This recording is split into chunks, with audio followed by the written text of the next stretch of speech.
अल्हम्दुलिल्लाह नहमदुहु व नस्तईनुहु व नस्तगफिरुहु व नु'मिनु बिही व नतवक्कलु अलैहि व नऊज़ु बिल्लाहि मिन शुरूरि अनफुसिना व मिन सय्यिआति अमालिना मन यहदिहिल्लाहु फला मुज़िल्ल लहु व मन युज़लिल फला हादिय लहु व नशहदु अन ला इलाहा इल्लल्लाहु वहदहु ला शरीका लहु व नशहदु अन्न सय्यिदना मुहम्मदन अब्दुहु व रसूलुहु अम्मा बअदु फ़अऊज़ु बिल्लाहि मिनश शैतानिर रजीम बिस्मिल्लाहिर रहमानिर रहीम वज़रू ज़ाहिरल इस्मि व बातिनहु इन्नल लज़ीना यक्सिबूनल इस्मा सयुजज़ौना बिमा कानू यक़्तरिफ़ून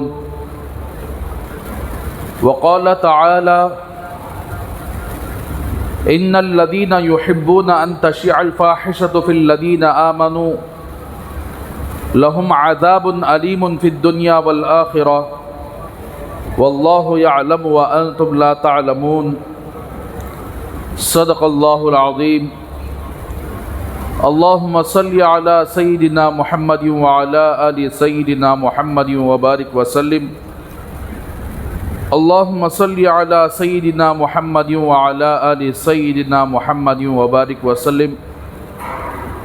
अल्लाहुम्मा सल्लि अला सय्यिदिना मुहम्मदिन व अला आलि सय्यिदिना मुहम्मदिन व बारिक व सल्लिम।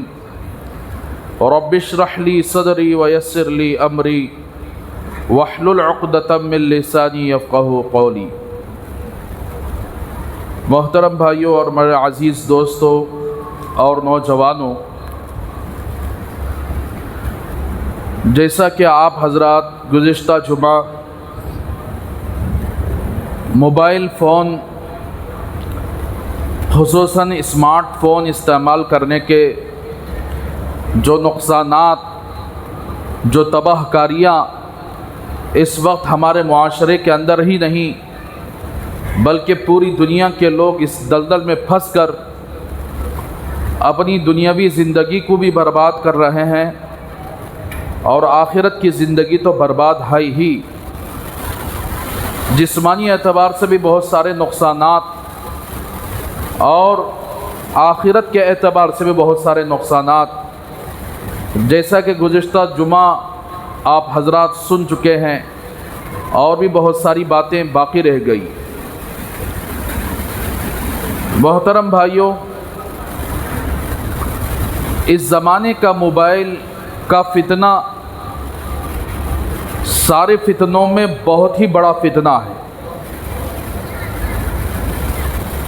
जो फितना के इंसान को 24 घंटे गुनाहों में मुलव्वस करने का, गुनाहों को साथ साथ लेकर चलने का एक ज़रिया बना दिया गया। एक ज़माने में कोई आदमी गुनाह करना होता छुप छुपा कर अलग जाकर गुनाह करता था, लेकिन अब तो 24 घंटे ऐसे गुनाह मोबाइल के ज़रिए से हो रहे हैं जो गुनाह के किसी और के ज़रिए से ना पिछले ज़माने में हुए थे ना उससे पहले ज़माने में हुए थे। तो मेरे भाइयों, जैसे छोटे बच्चे से लेकर दूध पीने वाला बच्चा से लेकर 70 साल के बूढ़े तक का ये मोबाइल के फितने में मुलव्वस है। छोटे बच्चे गेम के ज़रिए, कार्टून के ज़रिए, उससे बड़े बच्चे जो जवानी की दहलीज को पहुंच चुके हैं, वो ऐसे गेम के ज़रिए या नहीं तो ऐसे फेसबुक और इंस्टाग्राम ऐप के ज़रिए से, जो और उससे बड़े उम्र के वाले हैं वो तो हमेशा इंस्टाग्राम में लग गए और दूसरी गलत चीज़ों के अंदर लग कर अपना वक्त भी बर्बाद कर रहे हैं और अपनी आखिरत भी बर्बाद कर रहे हैं। तो मेरे भाइयों, गुज़िश्ता जुमा जो हदीस पाक के अंदर बरसीसा का जो वाक़िया अल्लाह के रसूल सल्लल्लाहु अलैहि वसल्लम ने सुनाया, कैसे शैतान इंसान को गुमराह करता है, कैसे शैतान अल्लाह से दूर करवाता है और अपनी जाल में कैसे फंसाता है, ये आधा वाक़या आपने सुना है। जैसा कि बरसीसा एक ऐसा इबादत गुजार आदमी जो 24 घंटे तन्हाई में अल्लाह की इबादत करने वाला, अल्लाह अल्लाह कहने वाला, तो ऐसे आदमी को कैसे बहकाया जाए। शैतान ने मीटिंग किया और एक ऐसे शैतान जिसका नाम अबियज है, उस शैतान को तैयार किया और वो शैतान ऐसे होलिये में उसके पास आया कि देखने में बड़ा अल्लाह वाला नज़र आता था और अल्लाह वाले की शक्ल में आकर उसे धोखा देने के लिए इबादत में मशगूल हो गया। ज़ाहिर तो इबादत लगती थी, अंदर कुफ्र था, कुफ्र के कलिमात पढ़ता था। ज़ाहिर में तो अल्लाह अल्लाह कहता था, लेकिन अंदर से कुफ्र के कलिमात शैतान के पास थे। फिर बहरहाल आपने इस वाक़ये से हज़रत मौलाना हकीम अख्तर साहब रहमतुल्लाहि अलैह, आजकल के मोबाइल फ़ोन के फितने के साथ शैतान जो चिपका हुआ है, जो हर एक को गुमराह करने की कोशिश करता है, तो इसका ताल्लुक़ हज़रत ने इसके साथ लगाया। जैसे बरसीसा को शैतान ने गुमराह कर दिया धीरे धीरे, ऐसे मोबाइल फ़ोन के ज़रिए से शैतान पूरे इंसानों के साथ लगा हुआ है, उलमा के साथ लगा हुआ है, बुज़ुर्गों के साथ लगा हुआ है, नेक लोगों के साथ भी लगा हुआ है और मुसल्लियों के साथ भी लगा हुआ है, मस्जिद में बैठकर इबादत करने वालों के साथ भी लगा हुआ है और घरों के अंदर तन्हाई में बैठकर खेलने वालों के साथ भी लगा हुआ है। बड़ी उम्र वाले, नौजवान, औरतें, बच्चे, सबके साथ ये लगा हुआ है और मेहनतें इस वक्त शैतान की उरूज पर हैं और बहुत सारे लोगों पर मेहनत करके वो कामयाब भी हो चुका है।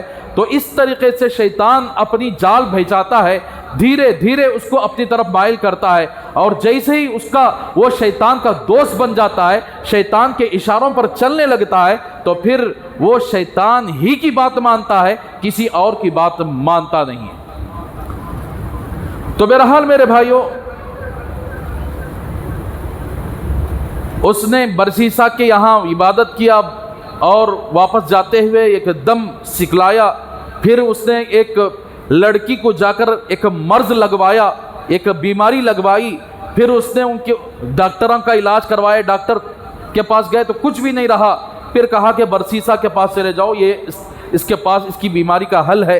तो जब ये लड़की वाले गए बरसीसा के पास, उन्हें पढ़कर दम किया और उसने सोचा कि फ़लाँ आबिद आदमी आया था, देखेंगे उसका दम इस्तेमाल करके देखेंगे कि कैसे बीमारी शफा होती है। जैसे ही वो दम किया तो शैतान ने अपना असर उस लड़की पर से हटा लिया, तो वो बच्ची अच्छी हो गई और पूरे यानी वतन के अंदर, पूरे गांव के अंदर बरसीसा का चर्चा लग गया कि बरसीसा के पास ऐसा दम है कि जो कोई बीमार आदमी वहां पर जाता है, वो दम करता है तो सारी बीमारियां ख़त्म हो जाती हैं। जैसा कि यहाँ तक आपने गुज़िश्ता जुमा आपने सुना था। तो मेरे भाइयों, इसीलिए कहते हैं कि शैतान की वजह से जो बीमारियां पैदा होते हैं, शैतान अपना असर उसके ऊपर डालता है, बीमारी लगा देता है। डॉक्टरों के पास उसका हल नहीं होता, सारे स्कैनिंग साफ होते हैं, फिर शैतान उन्हीं के पास कभी इंसानी शक्ल में आता है, कभी इंसान के अंदर आकर कहता है फलां कट्टे के पास, फलां बाबा के पास, फलां पीर के पास आप चले जाएं तो आपका ये सारा हल वहाँ मिल जाएगा। इन लोगों को ना कुरान के ऊपर भरोसा होता है, ना हदीस के ऊपर भरोसा होता है, ना कुरानी आमाल पर उनको भरोसा होता है। शैतान उस जगह फेर देता है जहाँ इसका मकसद होता है। वहाँ फेरने का मकसद ये होता है कि इसके दिलो दिमाग से ईमान को छीन लिया जाए, इसके अंदर कुफ्र और शिर्क भर दिया जाए, ये अल्लाह को ना माने, ये कुरान को ना माने, ये नबी की तालीमात को ना माने, ये अल्लाह के नबी की अहादीस को ना माने, बल्कि उसका पूरा अकीदा ये बन जाए कि फ़लाँ पीर ही मेरा मामला हल कर सकते हैं, फ़लाँ आमिल ही मेरा मामला हल कर सकते हैं। जब दिलो दिमाग के अंदर ये बात बैठ जाती है तो फिर अल्लाह तबारक व तआला अपनी रहमत को वहाँ से निकाल लेते हैं और शैतान उसको ऐसे हावी हो जाता है, फिर उसको उसके ईमान को निकाले तक वो पीछे लग जाता है। जैसे ही उसका ईमान निकल जाता है, उसको ऐसे ही छोड़ देता है, उसी हालत में उसकी मौत आ जाती है, सीधा वो जहन्नम में जाकर गिर जाता है। तो यहां तक मेहनत होती है। तो मेरे भाइयों, अब पूरे गांव के अंदर चर्चा हुआ, लोगों की तांतें लग गई, भीड़ लग गई और लोग उसके पास आकर दम करवाने लगे। जैसा कि मोबाइल शुरू शुरू में आया हुआ था, तो ऐसी सूरत में यानी एक मोबाइल ख़रीदने के लिए तकरीबन 4-5 हज़ार वो ज़माने में होते थे और 4-5 हज़ार आज के ज़माने के मुकाबले में 50 हज़ार के मुकाबिल होता था। तो लोग ख़रीदते थे मोबाइल और एक एक कॉल 2.5 रुपये 3.5 रुपये उठाए तो भी आकर पैसे कट होते थे और यानी करे तो भी पैसे कट होते थे। इस तरह उसके बावजूद भी लोगों ने उसको बर्दाश्त किया। फिर ऐसे ही दज्जाली फितनों में से एक दज्जाल रिलायंस का फितना उठा। रिलायंस ने मोबाइल को इतना आसान कर दिया कि 2,500 में मोबाइल दिया, 2,500 का टॉक टाइम दे दिया, तो सारे लोग उस मोबाइल को खरीदना शुरू कर दिए। फिर जाते जाते सिम वालों ने इनकमिंग कॉल को 6 महीने तक फ्री कर दिया, एक साल तक फ्री कर दिया। फिर जाते जाते लाइफ लॉन्ग इनकमिंग कॉल को फ्री कर दिया। अब लोग बात करते रहे, फोन में बातचीत होती रही और छोटे फोन से लेकर ब्लैक एंड व्हाइट फोन निकले और निकलते निकलते थोड़ा सा कलर का फोन निकला, फिर उसके बाद थोड़ा सा और जर्रा 2G फोन निकला, फिर थोड़ा सा, फिर ऐसे सिम वालों के अंदर, कंपनियों के अंदर मुकाबला हुआ। फिर टाटा डोकोमो वाला उसने एक ऐसे ऑफर छोड़ा जिसको देखकर सारे लोग ऑफर छोड़ना शुरू कर दिए। फिर ऐसे एक दूसरे कंपनियों में मुकाबला होते होते यहां तक हो गया कि हर कंपनी वाला, एक कंपनी वाला सामने आया सैमसंग, जिसने ऐसे मोबाइल आकर फ्यूचर में छोड़े जिसकी वजह से बहुत सारे लोग उसके पीछे भागने लगे। फिर एमआई वाला आया, उसने मोबाइलों की आकर वाठी लगा दी, छोटे छोटे यानी कम कीमत में ऐसे मोबाइल, स्मार्ट मोबाइल निकाल दिया और लोग उसकी तरफ भागने लगे। ऐसे तेजी के साथ शैतान ने इन दज्जाली लश्करों को उठाया और उनके जरिए से स्मार्टफोन को ऐसे फैलाया गया कि हर कोई गरीब जिसके पास चलने के लिए कुछ भी नहीं होता, लेकिन एक स्मार्टफोन जरूर उसके पास होता है। हर कोई घर के अंदर जिसके खाने के लिए राशन की कमी होती है, लेकिन उसके पास जरूर स्मार्ट मोबाइल होता है। अब ये टीवियों का वगैरह का जमाना तो बिल्कुल बहुत पीछे हो गया। अब तो मोबाइल का जमाना इतना आगे हो गया है कि टीवियों की आज लोगों को जरूरत नहीं है। आज तो मोबाइल के अंदर ही वो सारे काम हो सकते हैं जो टीवियों के अंदर हुआ करते थे, और उससे भी ज्यादा काम होते हैं, उससे भी ज्यादा खतरनाक गंदे फितने आकर मोबाइल के जरिए हो रहे हैं। और मोबाइल इतना सस्ता पड़ गया, जैसे बरसीसा के पास तांत लग गए, लोग आकर उसके पास आकर इलाज करवाने लगे। ऐसे मोबाइल पूरी दुनिया के अंदर तेजी के साथ फैल गया और हर गरीब के पास, हर बच्चे के पास, हर बच्ची के पास ये मोबाइल का फितना हाथ में आ चुका और फितना मचा रहा है, फसाद खिलवा रहा है इस वक्त आज के जमाने के अंदर।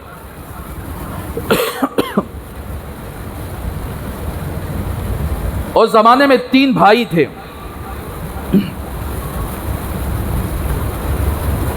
कहीं किसी काम के लिए जाना होता था, दूसरे मुल्क के लिए सफर करना होता था या जिहाद लड़ाई के अंदर शिरकत करना होता था। उनकी इकलौती बहन थी। शैतान ने क्या किया, एक सैंपल तो यहां दे दिया और सारे लोगों को तांते लग गए। अब ये दम करता तो फौरन शफा हो जाता। आजकल का ऐसा आमिला है नहीं, क्या तो दम करे बोला हाँ वहाँ गए तो ठीक है भाई, यहाँ कुरान का स्वप्न नहीं, ये क्या क्या असरुज करता नहीं। इसलिए कि शैतान ने आपके दिलो दिमाग पर हावी हो गया, नमाज को छुड़वा दिया, लानत के काम में लगा दिया, रहमत अल्लाह की दूर हो गई, तो फिर आप शैतान ही की बात मानेंगे। झाड़ू से जो यानी दम किया जाता है उनकी बात मानेंगे कि इससे नज़र चली जाती है। और कोई आकर क्या है, कोई इसमें लिख कर इस फलां जगह जला दो, वो जलाने से तुम्हारी बीमारी ख़त्म हो जाए, उसके पर भरोसा आ जाएगा। ऐसे नाजायज़ चीज़ें यानी लोगों के पास उड़ गई तो लोग वहाँ पर जाना शुरू कर दिए और उन्हीं के ऊपर अकीदा हो गया कि उनके ऊपर क्या अकीदा, लुंगी उठाकर यहाँ तक बांधने वाला काफिर, खड़े होकर मुदने वाला, उसके पास शिरकिया और कुफरिया कलिमात के सिवा कोई नहीं है। वहाँ भी हमारी औरतें जाकर लाइन लगाने लगी कि हमारे पास, हमारे बच्चे को बुखार आ गई, कम ही नहीं हो रही है, हमारे बच्चे को फलां बीमारी आ गई, कम ही नहीं होती है, फलां आदमी को इतना हो गया। तो वहाँ भी काफिरों के पास भी अपना ईमान और सौदा बेचने के लिए भी हमारी औरतें, हमारे आदमियाँ पीछे नहीं हट पा रहे हैं, इसलिए कि शैतान के जाल में मुकम्मल आ चुके हैं। अगर ये वीडियो आप लोग अपने घर के अंदर सुनाओ, अपनी औरतों के अंदर सुनाओ, ताकि यानी उनको समझ में आ सके कि शैतान की क्या जाल हो सकती है, शैतान कैसे बहकाता है, कैसे यह मुसलमानों के दिलों से ईमान को छीनता है। फिर उसके बाद उसने उन 3 भाइयों की इकलौती बहन को जाकर अपना असर डाला। उन 3 भाइयों की बहन बीमार हुई। अब ये लोग भी डॉक्टरों के पास तलाश करे, इधर उधर फिरे, डॉक्टर पूरा इलाज किए, कोई असर नहीं हुआ। अब शैतान इंसानी शक्ल में आया और कहा कि बरसीसा, बहुत सारे गांव वाले उसके पास जा रहे हैं, आप वहां पर चले जाओ, तुम्हारी बहन का इलाज हो जाएगा। 3 भाइयां मिलकर बहन को लेकर गए। अब उसने एक दम मारा तो खत्म, बीमारी खत्म। अब पहले से ये मशहूर था, बड़ा नेक आदमी। तो फिर ये वापस आ गए। कुछ दिनों के बाद उनको सफर में जाना हुआ। उन्होंने सोचा बहन को कहां छोड़कर जाएं। पूरे गांव वालों में किसी का ऊपर हमारा एतबार नहीं है, हमको एतबार नहीं है, भरोसा नहीं है। हाँ, वो नेक आदमी है जिसका नाम बरसीसा है, उसके पास हम अपनी बहन को छोड़कर जाएंगे और वो हमारी बच्ची सेफ भी रहेगी। क्या तो भी बीमारी वगैरह हुई तो ये दम कर देगा, ख़त्म हो जाएगी बीमारी और ज़्यादा सेफ रहेगी। ये समझकर उन्होंने 3 भाइयाँ सफ़र पर जाने से पहले अपनी बहन को बरसीसा के पास लेके गए। ले जाकर उन्होंने रिक्वेस्ट किया कि देखो हमारी बहन है, हम सफ़र पर जा रहे हैं, हमारे गांव के अंदर आपके अलावा किसी के ऊपर हमें भरोसा नहीं है, आप अपने यहाँ रख लीजिए। तो उसने फ़ौरन इनकार कर दिया, नहीं भाई नहीं होता ऐसी बात, मैं तो इबादत गुजार आदमी हूँ, कहाँ मैं औरत को रखकर उसकी देखभाली करूँ, नहीं नहीं नहीं मुझे नहीं चाहिए। तो उन्होंने रिक्वेस्ट किया कि नहीं आप रख लीजिए, हम आपका पूरा इंतज़ाम करेंगे, आपको पैसा भी देंगे। उन्होंने इनकार कर दिया, बरसीसा ने इनकार नहीं रखेंगे। तो फिर उन्होंने कहा कि अच्छी बात है, आपके घर में नहीं बल्कि आपके घर के अपोजिट में एक घर बनकर देंगे हम लोग, उस घर में रखेंगे, बस आप ज़रा निगरानी कर लीजिए। इसी तरीके से आज के ज़माने में बच्चियों को ले जाकर ऐसे कॉलेजेस जिसमें हेडमास्टर और कॉलेज में काम करने वाले बड़े बड़े लोग जो कॉलेज की इजाद करते हैं, ज़रा मेरी तरफ मुतवज्जो हो जाओ, बहुत अहम बात कहने लग रहा हूँ, इस वक्त बहुत अहम बात हो रही है, मेरी तरफ मुतवज्जो हो जाओ। ऐसे कॉलेज में अपनी बच्चियों को ले जा रहे हैं, जाकर रिक्वेस्ट कर रहे हैं कि हमारी बच्ची को अब पढ़ाना है। कॉलेज वाले सबसे पहले एतराज़ करेंगे कि आपकी बच्ची बुर्का पहनकर आएगी तो हर एक को हम ये इजाज़त नहीं देंगे, बुर्का बाहर छोड़कर आना पड़ेगा, घर के यानी कॉलेज के अंदर बगैर बुर्के का आना पड़ेगा। तो लोग इस गंदी पढ़ाई के लिए, जो पढ़ाई के हमारी बच्चियों की इज्जतों को दागदार करने वाली, बल्कि जिंदगियों को तबाह व बर्बाद करने वाली पढ़ाई, बखुशी लोग जाकर दाखिला दिलवाए। कॉलेज वाले पैसा पूछे, इतना पैसा बनना पड़ेगा, तो बखुशी चाहे वो सूद पर पैसा लाकर बनना पड़े, फौरन तैयार हो गए, जाकर दाखिला दिलवा दिए। सिर्फ दाखिला ही नहीं, अब वो कॉलेज वाले कहे कि देखिए दाखिला हो रहा है, बच्ची को अगर कुछ ऑनलाइन क्लासेस भी होंगे तो आपकी बच्ची के पास या तो एक लैपटॉप कैमरे वाला होना चाहिए, या नहीं तो एक ऐसा स्मार्ट मोबाइल होना चाहिए जिसकी वजह से यानी क्लासेस आसानी से हो। तो अब ये माँ बाप क्या करते हैं, मजबूर हो जाते हैं। हाँ, बच्ची पढ़ाई पढ़ती है और स्कूल वालों की तरफ से भी, कॉलेज वालों की तरफ से भी ये तकाजा है कि बच्ची के लिए एक बहुत बड़ा स्मार्ट मोबाइल खरीद कर दिया जाए, और ये माँ बाप अंधे होकर वो स्मार्ट मोबाइल, अगरचे के कितनी भी तंगी हो घर के अंदर, वो सारी तंगियों को बाहर रखकर एक स्मार्ट मोबाइल अपनी बच्ची को दिलवाकर कॉलेज में दाखिला करवा दिए। और ऐसी कॉलेज में दाखिला करवा दिए जैसे बरसीसा के पास, यानी बरसीसा मर्द है, ये बच्ची जो बहन, इन 3 भाइयों की जो बहन थी, ये औरत है। और जहां मर्द होता है वहां औरत नहीं होनी चाहिए, जहां औरत हो वहां मर्द नहीं होनी चाहिए। लेकिन क्या किया, बच्ची को ले जाकर मर्द की जगह पर उन्होंने छोड़ दिया। मर्द जहां रहता है वहां पर उन्होंने छोड़ दिया। हमारी बच्चियां जहां को एजुकेशन चलता है, एक ही क्लास के अंदर बच्चे और बच्चियां बैठकर तालीम हासिल करते हैं, उसी को एजुकेशन में हमने अपने बच्चियों की जिंदगी को तबाह व बर्बाद करने के लिए माँ बाप, ये जिनका दिमाग मेंटल हो चुका था, जिनका दिमाग आज भी मेंटल हो चुका है, जो अपनी बच्चियों की इज्जत की परवाह किए बगैर उनका दिमाग ऐसे पागल हो चुका है, वो किसी भी कीमत पर अपनी बच्ची को पढ़ाकर ऊपर लाने के लिए यदि स्मार्ट मोबाइल भी दिला दिए और ऐसे कॉलेज में उन्होंने दाखिला करवाया जहां पर एक ही जगह पर मर्द और एक ही जगह पर औरतें बैठकर बाजू बाजू में बैठकर पढ़ लिया कर।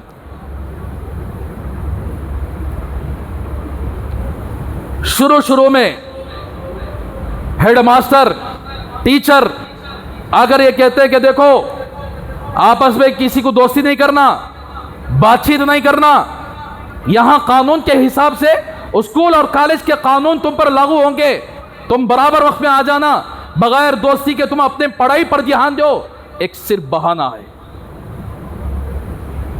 शुरू में ऐसे लेक्चरर्स होते हैं, बच्चे और बच्चियां से वाह भाई बहुत अच्छा है हमारी कॉलेज, कि जिसके अंदर कितनी खैर खाई हमारी की जाती है। फिर चलते चलते जैसे ही असबाक शुरू होते हैं तो फिर ऐसे तरतीब दी जाती है, मर्द बच्चों को उसके बाजू में बैगो बच्चों को बिठाया जाता है और उनको आपस में दोस्ती करवाई जाती है। करवाने की जरूरत नहीं है, खुद दोस्ती हो जाती है। कभी पेन मांगने के जरिए, कभी कॉपी मांगने के जरिए, कभी कोई क्वेश्चन पूछने के जरिए, कभी कोई आंसर पूछने के जरिए। अब यहां माँ बाप घर में बैठकर सुकून से, बच्ची कॉलेज को जा रही है, बेफिक्र हेडमास्टर के हवाले कर दिए, बेफिक्र हमारी बच्ची बड़ी सेफ है। और हेडमास्टर भी ऐसा दिमाग बनाते हैं, आप अपनी बच्ची को कॉलेज के अंदर दाखिल कर दिए तो सारी जिम्मेदारी हमारी रहेगी। क्या जिम्मेदारी?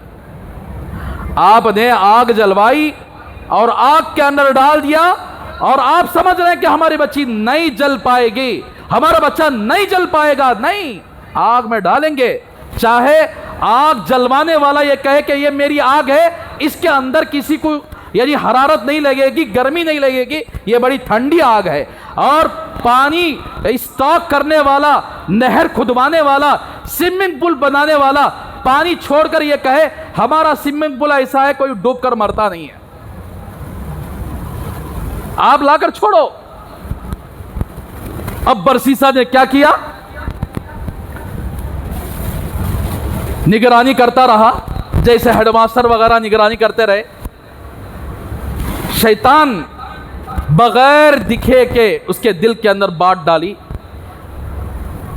कि देख तू रोजाना खाना पहुंचा रहा है उस बच्ची के पास, दहलीज के बाहर रखवा रहा है, पता नहीं वो बच्ची अकेली रहेगी, उसे परेशानी का सामना करना पड़ेगा, जरा दहलीज के अंदर क्यारी लगकर आ जा, खाना पहुंचा कर आ जा।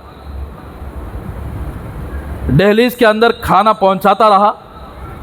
फिर शैतान ख्याल डाला अकेली बोर होगा, बेजार होगी, तो अंदर जाकर उससे कुछ खैरियत भी पूछ लें।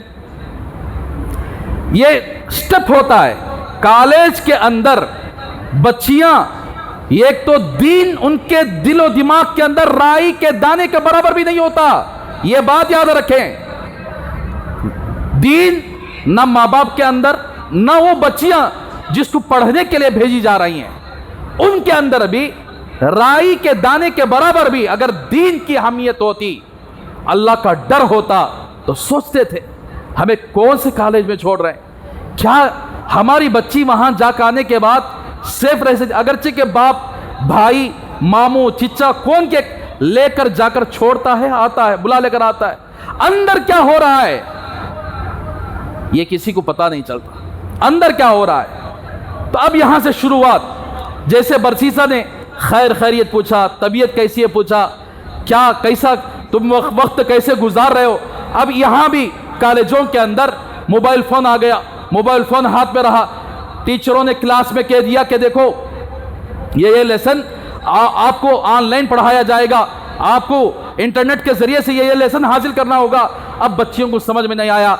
ऐसे उस्ताद और ऐसे टीचर ऐसे कॉलेजों में होते हैं जो बिल्कुल नौजवान, जिस किसी खूबसूरत बच्ची पर उनकी निगाह पड़ जाए उनके लिए स्पेशल क्लास के नाम पर अलग बुलाकर उनको क्लास लेने लगते हैं। क्लास नहीं है बल्कि गलत रास्ते की तरफ बुलाते हुए अपनी बच्चियों को गुमराह करने के लिए, यानी स्पेशल क्लास के नाम पर ये तो फोन के कांटेक्ट चले हो गए रहते हैं। अब जो उस्ताद, चाहे वो उस्ताद हो चाहे बाजू में बैठने वाला नौजवान स्टूडेंट हो, और ये कांटेक्ट आपस में एक दूसरे को शेयर कर लेते हैं, मेरा ये कांटेक्ट नंबर है, मेरा ये कांटेक्ट नंबर है। अब उसका फेसबुक, उसके यानी व्हाट्सएप नंबर, ये सारी चीजें आपस में शेयर हो जाती। शेयर होने के बाद बच्ची को आप बाप बड़ी फख्र के साथ या भाई बड़े फख्र के साथ कॉलेज तक जाकर बुलाकर आता है, और कभी माँ बाप को यह फिक्र भी नहीं है कि बच्ची के हाथ में मोबाइल है, उस मोबाइल के अंदर ये क्या क्या कर रही है,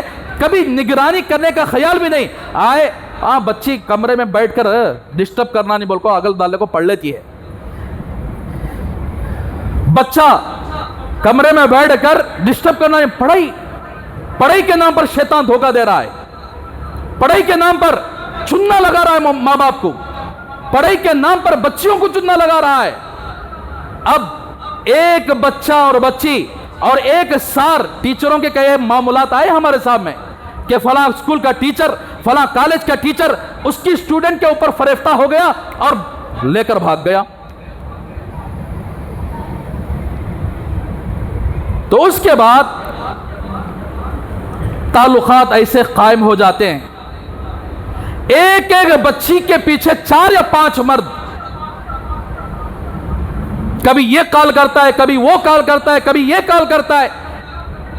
अब ये 5 मर्दें इसको गुमराह करने की कोशिश करते रहे, और वो 5 मर्द मुसलमान होना जरूरी नहीं है, वो 5 मर्द मुसलमान होना जरूरी नहीं है। वहां बिठाने वाला हेडमास्टर, वहां बिठाने वाला सार, वो चाहे गैर मर्द को भी बिठा सकता है, गैर मुस्लिम को भी बिठा सकता है। टीच देने वाला मर्द मुसलमान होना जरूरी नहीं है, गैर भी हो सकता है। आप अपने बच्ची पर इतना इत्मीनान के साथ रख के, आज वही हो रहा है। अब फर्स्ट ईयर हुआ, सेकेंड ईयर हुआ, थर्ड ईयर हुआ, कभी कभार बच्ची माँ बाप के निगाह में आ गई, किससे बात कर रही है, क्या कर रही है, ये क्या चैटिंग है, ये क्या है, नहीं मेरी गर्लफ्रेंड है, मेरी फला फ्रेंड है।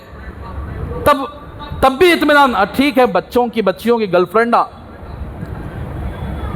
फिर उसके बाद साल, 2 साल, 3 साल गुजर जाते हैं, इस बच्ची का ताल्लुक किसी गैर के साथ हो गया। छोड़े थे बच्चियों को ताकि वो नौकरी वाले बनी, छोड़िए थे बच्चों को डॉक्टर बनने के लिए, इंजीनियर बनने के लिए, टीचर बनने के लिए, लेकिन यहां मामला कुछ और हो गया।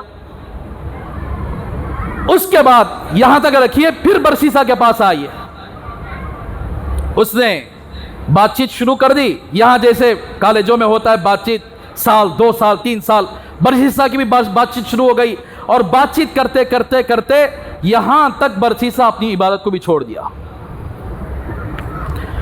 इबादत को छोड़कर सारा दिन इस बच्ची के पास बिताने लगा। यहां पढ़ाई को छोड़कर वो बच्चियां कभी पार्क को चले गए, कभी संडे के दिन फिल्म को चले गए। जरा जाकर देखो थिएटरों के पास बुर्खा ओढ़कर नौजवान बच्चों के साथ जाने वाली बच्चियां कितनी होंगी।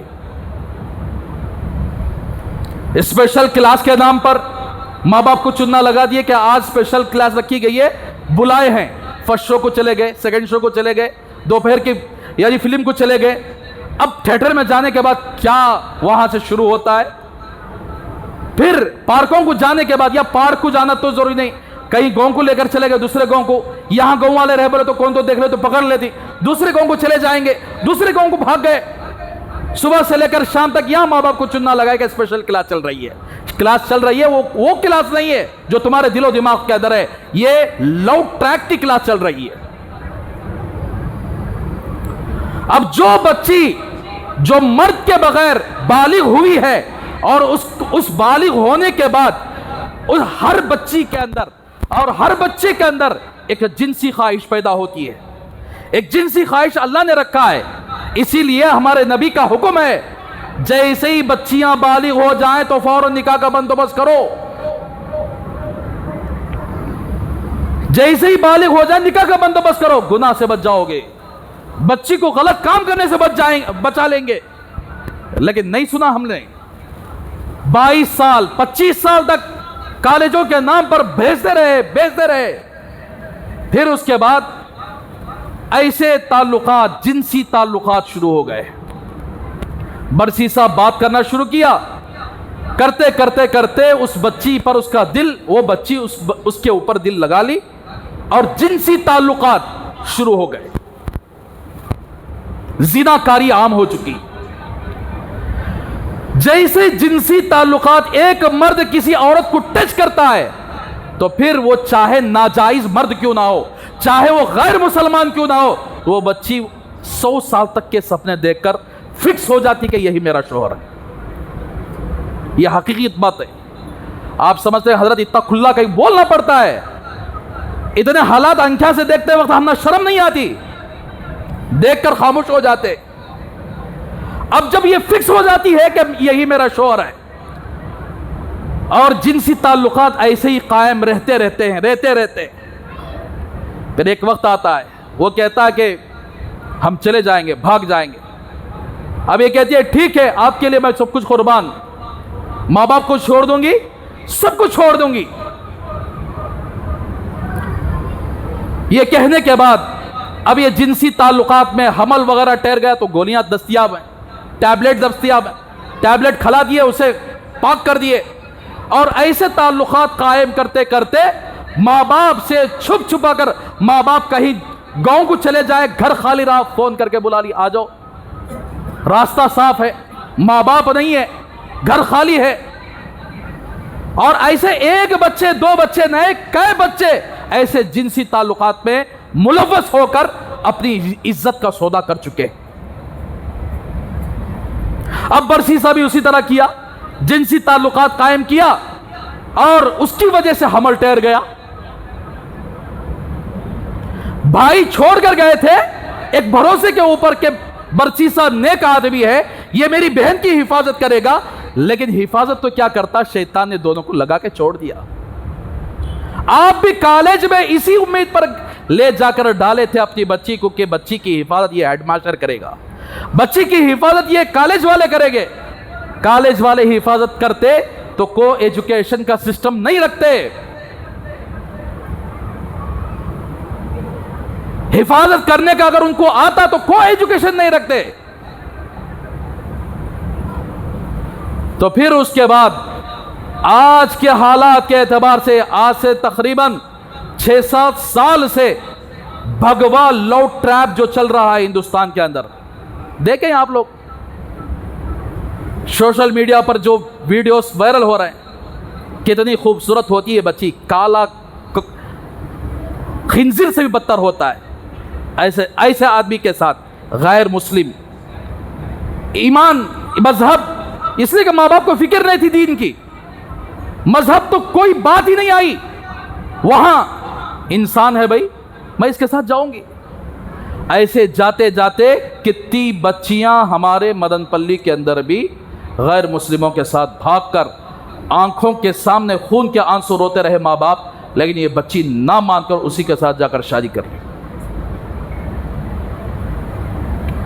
निकाह करने के बाद क्या ये बच्ची को सुकून रखे हैं? नहीं, चलाए थे। कौन चलाए थे? भगवा ट्रैप। उल्टा हमारी कम्युनिटी पर लव जिहाद के बिल्ले लाकर दूसरे स्टेटों के अंदर के मुसलमान लव जिहाद कर रहे हैं, गैरों की बच्चियों को ले जाकर शादियां कर ले रहे हैं, लव जिहाद का मुखालिफ बिल लाकर। यानी अगर कोई मुसलमान बच्चा किसी गैर मुस्लिम बच्ची के साथ कोई गलत ताल्लुकात करता तो यह भीड़ उसको जाकर मारकर खत्म कर देती। ये नाम बहाना लाए थे लव जिहाद का, लेकिन लव ट्रैक यहां चल रहा है, उठाए बच्चियों को हमारी। इसलिए सर्वे के अंदर आया हुआ है कि मदरसे में पढ़ने वाली बच्चियां बिल्कुल सेफ हैं। लिबरल किस्म का जहन रखने वाले माँ बाप जिनको उलमा से चिढ़ है, दीन से चिढ़ है, इस्लाम से नफरत है, ऐसे माँ बाप की बच्चियां जो कॉलेज में गई सो गई, फिर वापस इनके नहीं रही।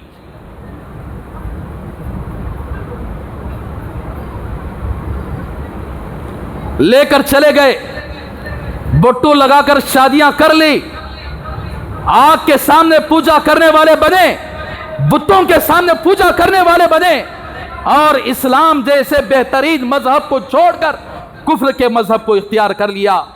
और इधर बरसीसा भी जिना किया, जिना करने के बाद हमल ठहरा, शैतान बच्चा पैदा हुआ, शैतान दिलो दिमाग के अंदर ख्याल पैदा किया, देख वो 3 भाइयां आएंगे, पूछेंगे ये बच्चा कहां से आया, तू क्या जवाब देगा, ऐसा कर दे कि बच्चे को मार दे, बच्चे को मार दे, बाकी तुम आपस में मामला साफ कर लोगे। एक रात बरसीसा ने क्या किया, बच्चे को जिंदा ज़बाह करके वहीं पर गड़ा खोदकर गड़ा दिया। अब उस औरत ने शिकायत की, मेरा बच्चा कहां गया, मैंने मार दिया। तेरे भाई आएंगे तो पूछेंगे कहां का बच्चा, तो मैं क्या जवाब दूंगा, मेरी इज्जत चली जाएगी। अब वो बच्ची रोती रही, पल्लाती रही कि मासूम बच्चे को तूने ये क्या कर दिया। तो फिर कुछ दिन के बाद वो भूल भी गई, अब इसके साथ रहने लगी। फिर उसके बाद कुछ दिनों के बाद शैतान फिर आया, वसवसा डाला, देख ये औरत है, बच्ची है, बच्चे का ताल्लुक इसके साथ ज्यादा है, छोटे बच्चा माँ बच्चा कैसा भी हो, माँ का ताल्लुक उस छोटे बच्चे के साथ होता है। एक ना एक दिन भाइयों के सामने तेरा तस्करा कर देगी, तेरा भांडा खोल देगी, इसलिए इसे भी कत्ल कर दे, इसलिए इसे भी कत्ल कर दे। उसके भाइयां आकर पूछेंगे कहां चली गई बच्ची, तो बता देता कि पता नहीं कहीं जा रही थी और उसके बाद वापस नहीं, बाहर चली गई, फिर वापस घर नहीं आई, ढूंढ ढूंढ कर मैं खामोश हो गया, कहीं नहीं मिली। अब ये आइडिया दिया, अब ये भगवान लोग ट्रैप जो कर रहे हैं ना, सेम इसी तरह फुसलाकर खूबसूरत बच्चियों को ले जाकर शादियां कर ली है। शादियां करने के बाद सबसे पहला कदम यह होता है टॉर्चर करना।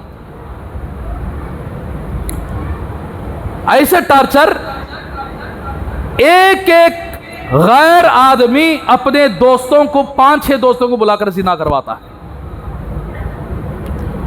उस बच्ची की जिंदगी वहां से जहन्नम बनना शुरू हो गई।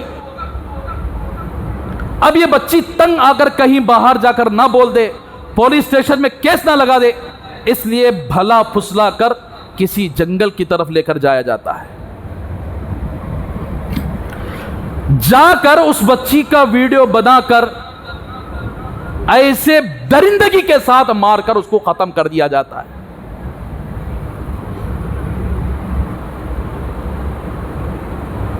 ज्यादा से ज्यादा क्या करेंगे, केस डालेंगे, कत्ल का केस डालेंगे, 3 महीने रहेंगे, बेल मिल जाएगी, फिर वापस आ जाएंगे।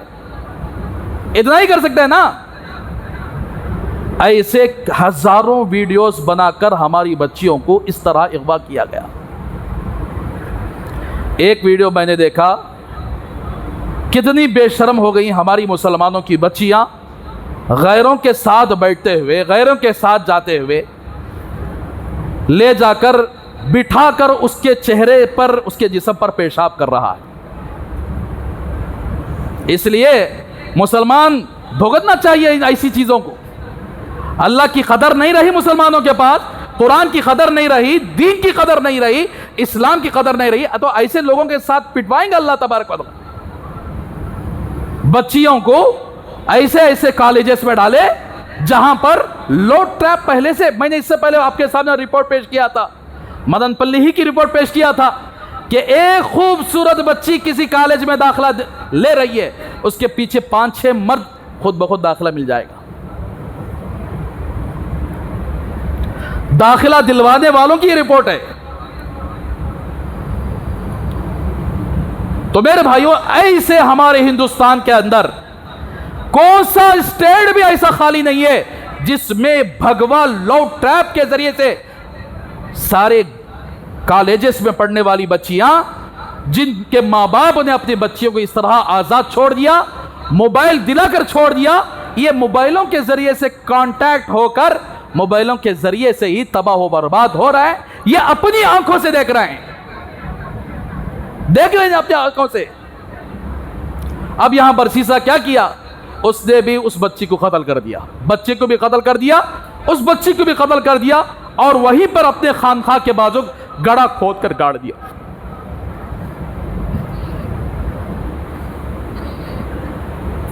ऐसी कई हजार बच्चियां हमारी मर गई, मार दिए गए, मार कर नदियों में फेंक दिया गया, मार कर जला दिया गया, मार कर दफना दिया गया, टुकड़े टुकड़े करके सूटकेस में लाकर फेंक दिया गया।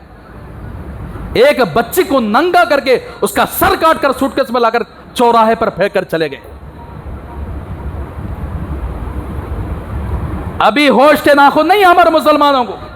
पढ़ाओ को एजुकेशन के नाम पर, भिजवाओ ऐसी तालीम के नाम पर जिस तालीम के अंदर तालीम का बहाना बनाकर अपने बच्चियों को की इज्जतों के लूटने का जरिया बना रहा है।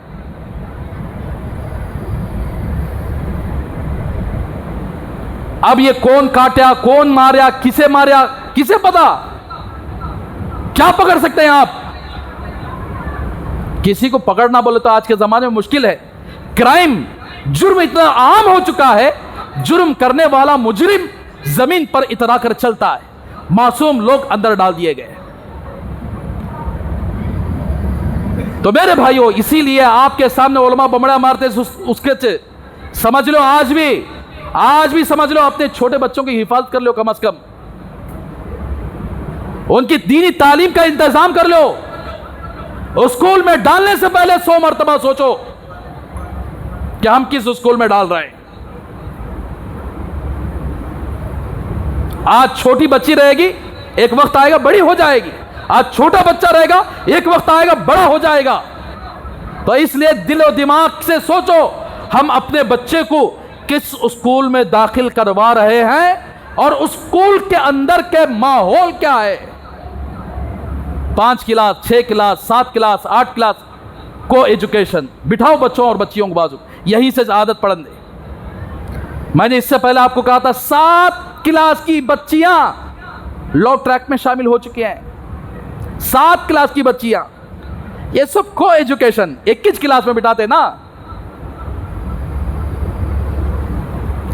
तो इसलिए मेरे भाइयों, अल्लाह का वास्ता, आपको अल्लाह ने आपके शहर के अंदर इंतजाम किया है एक ऐसी स्कूल का जिसमें आपके बच्चों को एजुकेशन नहीं दिया जाएगा, बल्कि बच्चियों को अलग बिठाया जाएगा और बच्चों को अलग बिठाया जाएगा, और साथ ही साथ उनके अखलाक की तरबियत की जाएगी, उनकी दीन की जिम्मेदारी लेकर उसको आगे बढ़ाएंगे, बच्चों को ऊपर लाएंगे। इसीलिए उलमा ने 7 साल 8 साल से इसके पीछे पढ़कर ऐसे स्कूल आज अल्हम्दुलिल्लाह कायम हुआ है। अली पब्लिक नाम के स्कूल, अली पब्लिक स्कूल के नाम से। तो इसलिए मेरे भाइयों, उसके बाद बरसीसा गाड़ कर खामोश हो गया। 3 भाई वापस आए, बहन को लेने के लिए आए, बरसीसा के पास गए, कहां मेरी बहन? तो उसने साफ कह दिया कि कहीं चली गई है, वापस नहीं आई। अब ये भाई रोते धोते वापस चले गए। चलो भाई, बहन की हिफाजत नहीं हो सकी, हम सफर पर चले गए थे। अब देखिए शैतान का ट्रैक क्या होता है, शैतान कैसे फंसाता है। 3 भाइयों के ख्वाब में आकर कहने लगा, तेरे बहन कहीं भी गई नहीं है, ये बरसीसा के पास जो तुम छोड़ कर गए ना, उन्हें क्या करा बोला, तो तुम्हारी बहन से जिना किया, उसके बदले में बच्चा भी पैदा हुआ, और दोनों को मारकर, ये दोनों की खबरें वहां पर ही हैं। पहले भाई के ख्वाब में आया, अपने सुबह में उठा, क्या किए भाई, क्या किए, अजीब ख्वाब नजर आया। दूसरे भाई के ख्वाब में सेम, तीसरे भाई के ख्वाब में सेम। तीनों आपस में मिले तो तीनों अपना ख्वाब तस्करा करें। अच्छा ऐसा क्या, जाकर पकड़े, जाकर तलाश किया तो वाक़ितन वहां एक बड़ी खबर थी, एक छोटी खबर थी। खुदवाए तो एक खबर के अंदर उनकी बहन की हड्डियां मिली, एक खबर के अंदर छोटे बच्चे की हड्डियां मिली। तो फौरन बादशाह के दरबार में पेश करे, केस लड़ा, केस में बादशाह ने, काजी ने सुनाया, फैसला सुनाया कि इसने एक मासूम बच्ची और बच्चे का कत्ल किया है, इसलिए उसको फांसी दे दी जाए। अब फांसी के तख्त पर ले जाया गया। ऐन उसी वक्त शैतान उसी शक्ल में आया जिस शक्ल में पहली मर्तबा दिखा था ना। बर्छी से, तू यहां क्या कर रहा है? जानते हो मैं कौन हूं? पहचाने हो? हाँ पहचान लिया, आप वही शुरू में आए थे, मेरे खानका को आए थे, इबादत करे थे, तुम वही है? हाँ मैं वही हूं। ये तुझे तख्त पर लाने के लिए मैंने इतनी मेहनत की। मैं कोई और नहीं हूं, मैं शैतान हूं। मैं कोई और नहीं हूं, मैं शैतान हूं। तो उसने कहा, कितना काम कर दिया तूने, मेरे हाथ से कत्ल करवाया, लॉ ट्रैप पर चलाया, इतना खतरनाक गंदा काम तूने किया, तेरा नाश हो। अब तू मलामत करने से कुछ नहीं चलेगा। जैसा मैंने तुझे दम सिखलाया था, तो हजारों मरीजों पर दम करता था, तो वो दम जैसा काम करता था। आज भी मैं एक बात बोलता हूं, ये बात जबान से निकाल दे, मैं तुझे बचा लूंगा। क्या बात? एक मर्तबा कह दे कि अल्लाह नहीं है, मैं सब कुछ हूं, एक मर्तबा कह दे। तो उसने अब सारा दिल उसी के हवाले हो गया था, शैतान के। मोबाइल इस्तेमाल करते करते लो ट्रैक पर चले गए बच्चियां, मोबाइल इस्तेमाल करते करते गलत ताल्लुकात कायम कर लिया औरतें, मोबाइल इस्तेमाल करते करते कितने एक मोबाइल के जरिए से कई ताल्लुकात कायम कर लिए। अब आखिर में ऐसा मरहला, जान निकलने का वक्त है, तो उस वक्त ईमान कैसे छिन जाता है देखिए। तो उस वक्त उसने कहा, अल्लाह नहीं है, तू ही मुझे बचाने वाला है। जैसे ये जबान से निकला, खींच दिया गया और उसके फांसी लग गई। मोबाइल गलत तरीके से इस्तेमाल करने वाले नौजवान बच्चे और बच्चियों, कान खोलकर सुनो, तुम भी इसी बरसीसा के ट्रैप पर जा रहे हो। तुम्हारा ईमान भी खतरे में है। तुमने इंस्टाग्राम के अंदर, फेसबुक के अंदर गंदे गंदे फिल्मों देखोगे, गंदी गंदी औरतें देखोगे, तो ऐसी जरूरत में एक वक्त ऐसा आएगा जिसमें तुम्हारा ईमान भी छिन जाएगा। छोटे बच्चों को छोटा भीम और पता नहीं कैसे ऐसे गंदे गंदे कार्टून डालकर दिखा, इनका ईमान भी गारंटी नहीं।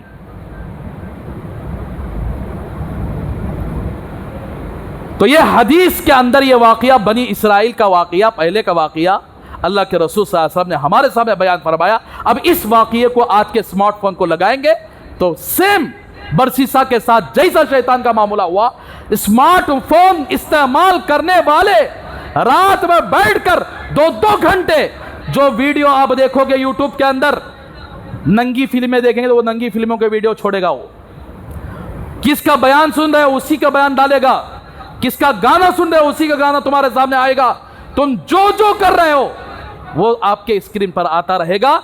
आप देखते रहे, अपने ईमान का सौदा करते रहे, शैतान को हवाले करते रहे। एक तो मोबाइल, आखिरत के बर्बाद, एक जिस्मानी सेहत, कैंसर आ गया, जरा दिन के बाद कैंसर आया था।